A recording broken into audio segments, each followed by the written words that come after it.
Hi guys, welcome back to RJ Opinions. நான் உங்கள் RJ. இந்த வீடியோ வந்து ஆக்சுவலி ரொம்ப நாளாக பேசணும்னு சொல்லி யோசிச்சிருந்த வீடியோ என்னன்னா, ரிலேட்டிவ்ஸ்னால் கட்டவாங்க. ரிலேட்டிவ்ஸ்னாலே வயிறுவாங்க. அவங்கள்ட்ட பேசாத, அவங்க வீட்டுக்கு போகாத, அவங்கள்ட்ட நீ ஏதோ புதுசாக மார்க் வாங்கினா மார்க் சொல்லாத, எக்ஸாம் பாஸ் பண்ண சொல்லாத, அவங்க தான் வயிறுவாங்க அப்படின்னு சொல்லி சோஷியல் மீடியாவில் வருது, யூடியூப்பில் வருது, பட்டிமன்றத்தில் பேசுகிறாங்க. நிறைய மூவிஸை கூட சந்தான காமெடியில் கூட ரிலேட்டிவ்ஸ்னாலே சம்திங் பேட் மாதிரிலாம் நிறைய பார்த்துருக்கேன். நிறைய இடத்துல வந்து பார்க்குறேன். எனக்கு அது படம் பார்க்கும்போது ஒரு கோபம் வரும். என்னன்னா, ரிலேட்டிவ்ஸ் ஏன் கெட்டவங்க? இப்போது ரிலேட்டிவ்ஸ்லாம் கெட்டவங்க அப்படின்னு நீங்கள் நினச்சிங்கன்னா, நீங்கள் யாரோ ஒருத்தவங்களுக்கு ரிலேட்டிவ், ரைட்டா? நீங்கள் யாரோ ஒருத்தவங்களுக்கு அங்கிளாக இருக்கலாம், மாமாவாக இருக்கலாம், அத்தையாக இருக்கலாம், பெரியப்பாவாக இருக்கலாம், சித்தப்பாவாக இருக்கலாம், அண்ணனாக இருக்கலாம், தம்பியாக இருக்கலாம், யாராவது இருக்கலாம். நீங்கள் ஒரு ரிலேட்டிவ்.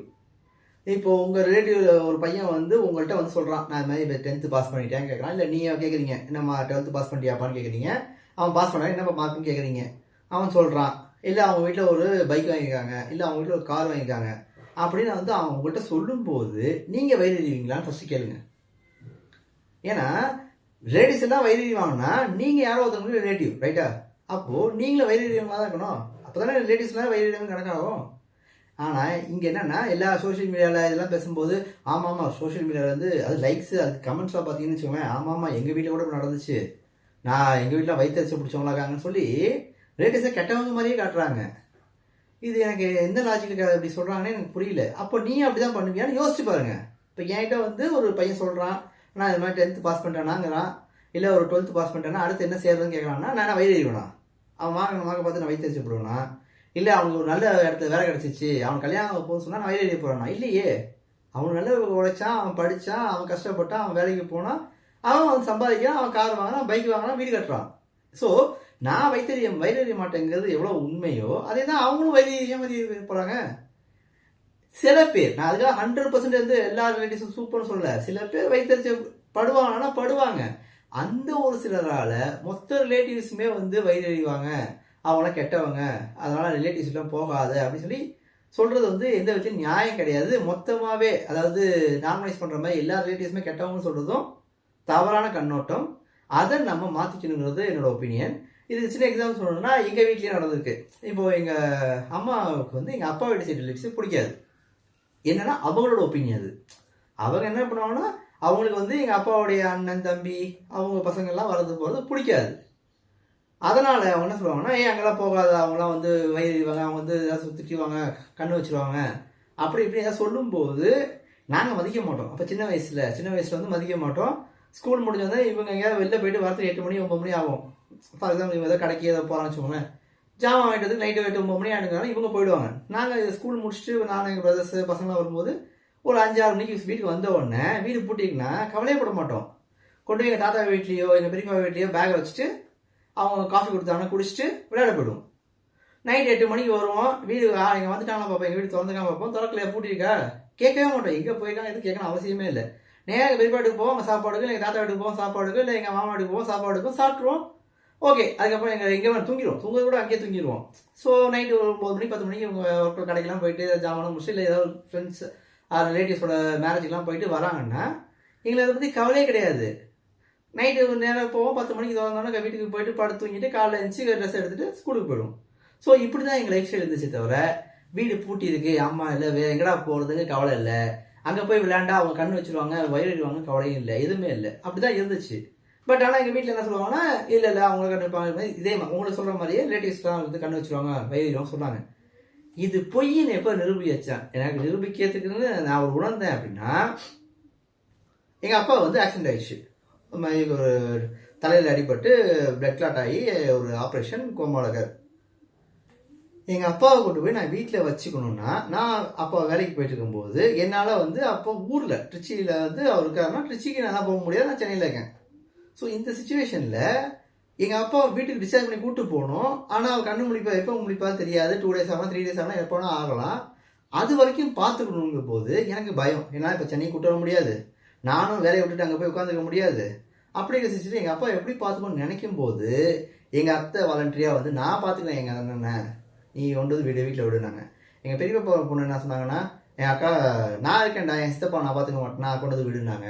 எங்கள் அண்ணன்கள்லாம் ஆக்சுவலாக எல்லாரும் வேலைக்கு போகிறவங்க, எல்லாருக்கும் ஃபேமிலி இருக்குது, எல்லாருக்கும் பிஸியாக இருந்தாங்க. ஆனால் எல்லாருமே வாலண்டரியாக வந்து என்கிட்ட சொல்லும்போது இங்கே காசை பற்றி யாரும் கேட்கல, எவ்வளோ செலவாகும் கேட்கல, என்ன பண்ணணும், என்ன பிரச்சனை, எப்படி பார்த்துக்கணும். ஈவன் வந்து ட்ரிப்ஸில் வந்து ஃபுட்டு போகும், ட்ரிப்ஸ் அதாவது டியூப் வழியாக ஃபுட்டு போகும், டியூப் வழியாக மெடிசன் கொடுக்கணும், எத்தனை இன்ஜெக்ஷன் பண்ணணும், எதுவுமே அவங்களுக்கு தெரியாது.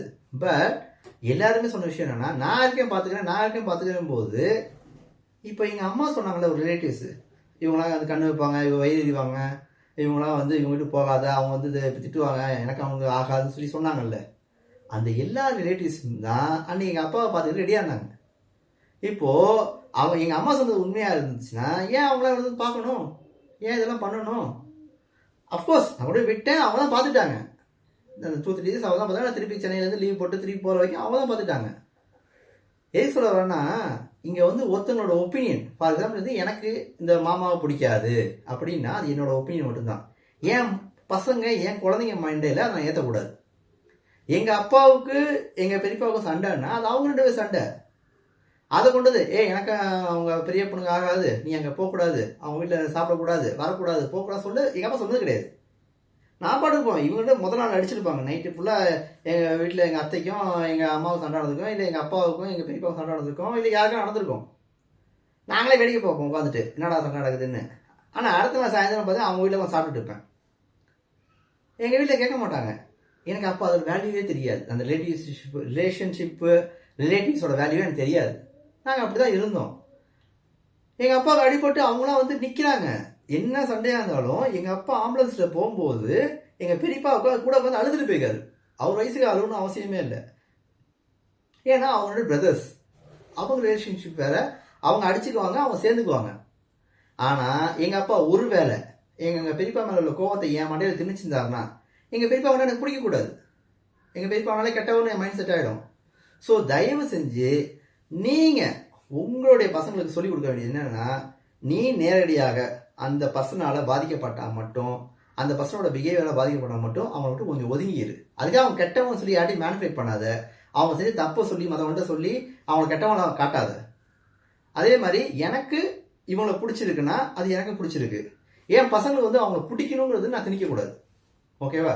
ஸோ எந்த விஷயத்துலையுமே நம்ம மேனிபுலேட் பண்ணக்கூடாது. இதுக்கு ஒரு சின்ன எக்ஸாம்பிள் சொல்லணும்னா, 9th ஸ்டாண்டர்டில் நான் படிக்கும்போது 9th ஸ்டாண்டர்டில் ஒரு இங்கிலீஷில் ஒரு லெசன் இருந்துச்சு. அக்குல்யா மாலாஷான்னு சொல்லி ஒரு 2 கேரக்டரு.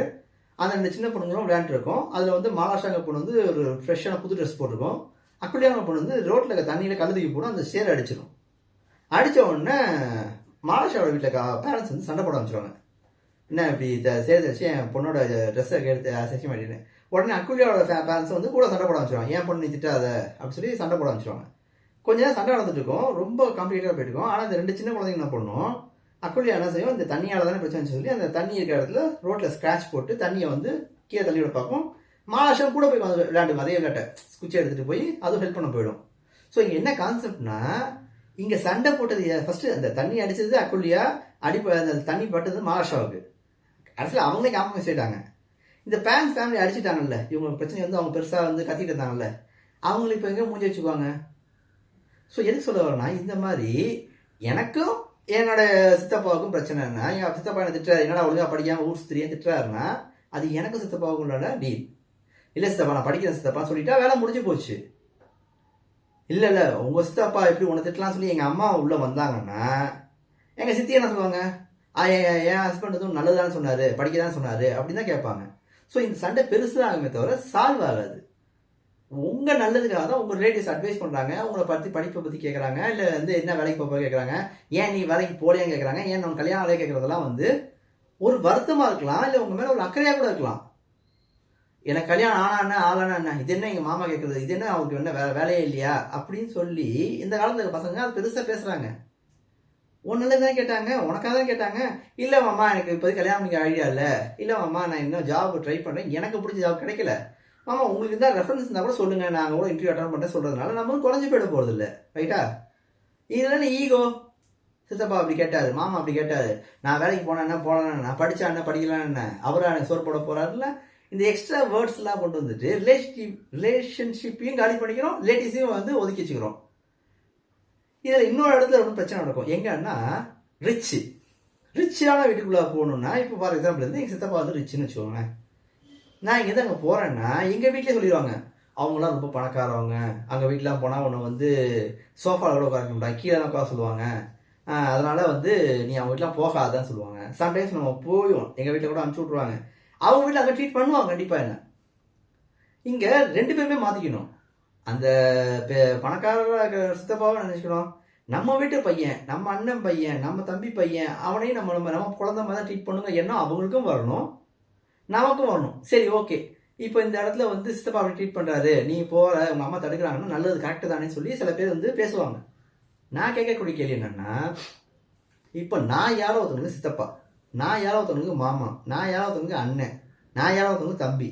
இப்போ அவங்க பசங்களோ, அவங்க குழந்தைங்களோ, அவங்க சித்தப்பாவோட குழந்தையோ, மாமாவோட குழந்தையோ, அண்ணன் குழந்தையோ, தம்பி குழந்தையோ, இல்லை அத்தை குழந்தையோ, யார் வேணா என் வீட்டுக்கு வரும்போது நான் என்ன நினைக்கணும்னா, ஒருவேளை நான் அவங்க வீட்டுக்கு இதே மாதிரி போகும்போது அவங்க ரிச்சா இருந்து நான் போறா இருந்தா நான் என்ன செஞ்சா வருத்தப்படுவேனோ, அதாவது அவங்க என்ன செஞ்சா நான் வருத்தப்படுவேனோ, அந்த செயலை என் வீட்டுக்குள்ள வர குழந்தைகளுக்கு நான் பண்ணக்கூடாதுங்கிறதுல நான் தெளிவா இருக்கணும். ஓகே, இந்த மாதிரி பேசினா நமக்கு வருத்தப்படும். அதாவது எனக்கு வலிக்கும்னா அதே வார்த்தை அந்த குழந்தைக்கும், என் வீட்டுக்குள்ள வந்துட்டு அந்த குழந்தைக்கும் வலிக்கும். அதனால அந்த மாதிரி வார்த்தைகளையோ அந்த மாதிரி செயல்களையோ சொல்லாம இருக்கிறதும் யூஸ் பண்ணாம நல்லது.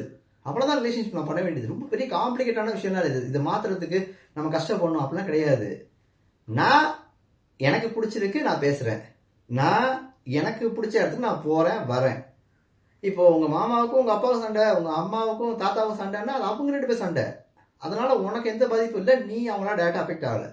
ஸோ தயவு செஞ்சு இந்த மாதிரி சொல்லி ரிலேட்டிவ்ஸ்னா கெட்டவங்க, ரிலேட்டிவ்ஸ்னாலே வந்து வயிறு எறிவாங்க அப்படிங்கிற மாதிரி பரப்பாம, நம்ம யாரோ ஒருத்தவங்களுக்கு ஒரு ரிலேட்டிவ்னு நினைச்சு நம்ம வீட்டுக்கு வரக்கூடிய பசங்களை நம்ம நல்லா ட்ரீட் பண்ணாலே ரிலேஷன்ஷிப்பும் நல்லா இருக்கும், நமக்குள்ள இருக்க ஒத்துமையும் அதிகமா இருக்கும்.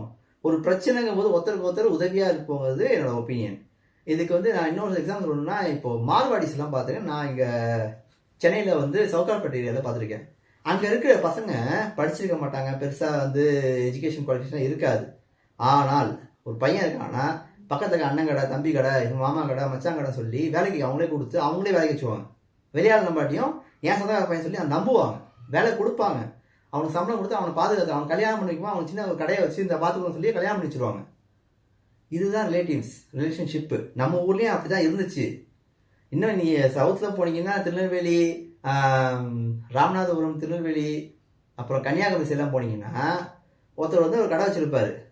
அந்த பக்கத்துல வந்து இன்னொரு அண்ணன் பையனோ, தம்பி பையனோ, மாமா பையனோ வேலைலாம் செஞ்சுருக்கானா, வா வந்து கடையில் வேலை பாருப்பாங்க. வேலை பார்த்துட்டே இருப்பான். அவனுக்கு ஒரு வயசாயிடுச்சு, கல்யாணம் பண்ணுங்கும் போது என்ன பண்ணுவாங்கன்னா இவங்களே முதல்ல போட்டு ஒரு கடையை வச்சு, இந்த கல்யாணம் பண்ணிச்சாரு அந்த பொண்ணை பார்த்துட்டு சந்தோஷமா அந்த கடையை பார்த்துக்கோ சொல்லி வச்சு கொடுத்துருவாங்க. ஸோ இந்த பையன் இந்த கடையில் வேலை செய்யும் போது, எங்கள் மாமா கடையில் வேலை செய்யணும் ஈகோ இல்லாமல் இவன் வேலை செய்வான். அதேமாதிரி அவன் கடை வச்சு கொடுக்கும்போது நான் காசு கொடுத்தேங்க கிடையாது, இதனால உழைச்சா அவனுக்கு கடை வச்சு கொடுத்தேன், அவன் பொழைச்சிக்க போகிறான். அந்த மாதிரி தான் ரிலேஷன்ஷிப் இருக்குது. பட் இப்போ நவீனமாக நான் பார்க்க வைக்க இந்த சோஷியல் மீடியாவில் அப்புறம் வந்து டிவிஸில் பட்டிமன்றத்துலலாம் ரிலேட்டிவ்ஸ்லாம் கெட்டவங்கன்னு காட்டும் போது எனக்கு அதெல்லாம் பார்க்கும்போது கஷ்டமாக இருக்குது.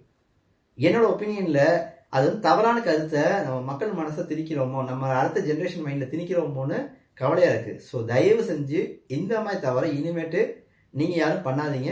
யாராவது பண்ணால் கூட கொஞ்சம் புரிய வைங்க. அங்கிள் இந்த ரிலேஷன், அந்த மாமா மச்சான் ரிலேஷன்ஷிப், அண்ணன் தம்பி ரிலேஷன்ஷிப்லாம் ரொம்ப ப்ரீசியஸானது. நம்ம கஷ்ட காலத்தில் அவங்க வந்து உதவும் போது தான் நம்ம வந்து தப்பான விஷயமே சொல்லும்போது வெக்கமாக இருக்கும் நமக்கே. ஓகேவா? ஸோ தயவு செஞ்சு அதை பண்ணாதீங்க. உங்களோட ஒப்பீனியனில் இல்லை நான் இந்த மாதிரி அஃபெக்ட் ஆகிருக்கேன், இந்த சுச்சுவேஷன் இப்படி ஆயிருக்குன்னு சொன்னீங்கன்னா எனக்கு தெரிஞ்சுக்கிறேன். அந்த சேம் டைம் அந்த மாதிரி நினைக்காம இருந்தீங்கன்னா நமக்கு இல்லாட்டியும் நம்மளோட அடுத்த ஜென்ரேஷன் ஒத்துமையாக நல்லபடியாக வளர்றதுக்கு ஹெல்ப்ஃபுல்லாக இருக்கிறது என்னோட ஒப்பீனியன். தேங்க்ஸ் ஃபார் வாட்சிங். இந்த வீடியோ பிடிச்சா லைக் பண்ணுங்கள், உங்களோட கமெண்ட்ஸை சொல்லுங்கள், உங்களோட ஃப்ரெண்ட்ஸோட ஷேர் பண்ணிக்கோங்க. தேங்க்ஸ்.